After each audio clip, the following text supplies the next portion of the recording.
kasus-kasus pelanggaran HAM selama operasi militer di Aceh, Papua, dan Timur Timur, dan kasus penembakan mahasiswa Trisakti.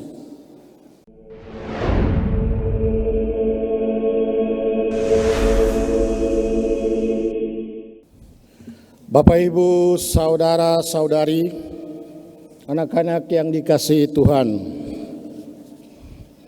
pada hari ini di Jumat pertama kita mendengar dengan jelas kisah Injil Yohanes yang memberikan gambaran kepada kita bahwa saat Yesus berkeliling Galilea, ia menjadi incaran orang Farisi yang berusaha untuk menangkapnya dan membunuhnya.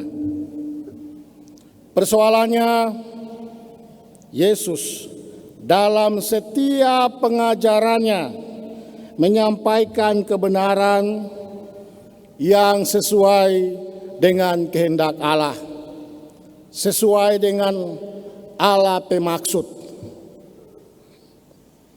Hal ini bertolak belakang dengan situasi hidup orang Farisi itu sendiri, maka membuat orang Farisi tersinggung, sehingga dalam hati mereka berkembang rasa benci yang mendalam dan menimbulkan rencana jahat untuk membunuh Yesus.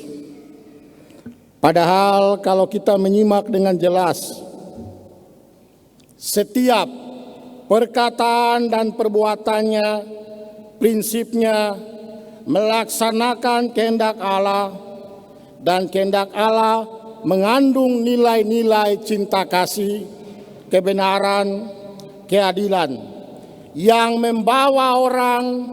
membawa manusia menuju keselamatan. Itu sangat jelas. Tidak dapat dipungkiri bahwa rasa tersinggung menimbulkan kebencian yang terjadi pada orang Farisi memberikan gambaran bahwa kejahatan dan dosa menjadi satu di dalam hati manusia. Hal ini menunjukkan bila kebencian melanda seseorang, ia dapat melakukan kejahatan bagi orang lain. Kalau rasa benci sudah di dalam hati, untuk memaafkan saja itu kadang sulit. Bahkan rasa benci itu dapat menimbulkan kejahatan, balas dendam. Bapak, Ibu, saudara-saudari, anak-anak yang dikasihi Tuhan, pasti kita masih teringat, masih ada di pikiran kita mengenai seorang pembela HAM, hak asasi manusia, yang bernama Munir Said Talib, seorang aktivis HAM yang memperjuangkan kebenaran dan keadilan. Namun sayangnya ia meninggal dunia di pesawat saat sedang mengerjakan beberapa kasus HAM. Antara lain kasus pembunuhan aktivis buruh Marsina tahun 1993, deportasi massal pekerja Indonesia dari Malaysia pada tahun 2002, penculikan aktivis mahasiswa yang berhasil menyingkirkan 3 perwira penting, kasus-kasus pelanggaran HAM selama operasi militer di Aceh, Papua, dan Timur Timur, dan kasus penembakan mahasiswa Trisakti. Ia semasa hidupnya memperjuangkan semuanya itu dengan gigih, tanpa lelah, dengan tujuan adalah kebenaran dan keadilan ditegakkan terutama bagi mereka yang tertindas. Mungkin juga kita mengenal para pejuang, aktivis HAM lainnya yang memperjuangkan keadilan dan kebenaran. Tentu saja perjuangan mereka berhadapan dengan sebuah tirani yang otoriter, yang sangat tidak mudah mengungkapkan kebenaran dan keadilan, bahkan nyawa menjadi taruhannya. Namun mereka tegar memperjuangkan kebenaran dan keadilan, meskipun terkadang orang yang merasa terancam tersinggung, orang yang berada di zona nyaman itu tersinggung.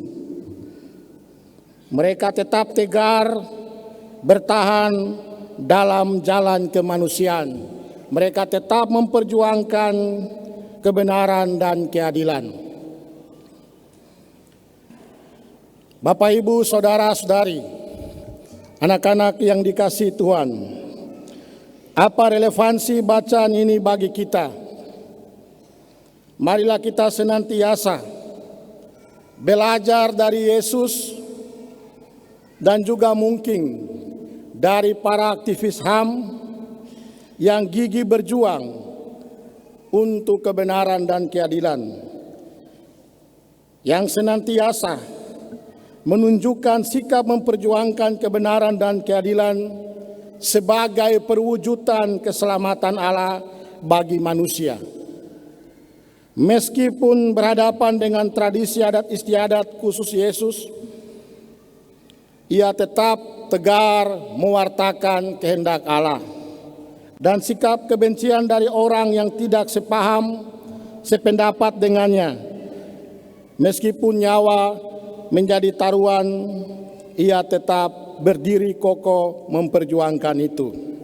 Dan sebagai murid Tuhan, pengikut Yesus, semoga kita dimampukan untuk melakukannya, meskipun kadang mendapatkan ancaman. Semoga demikian. Amin.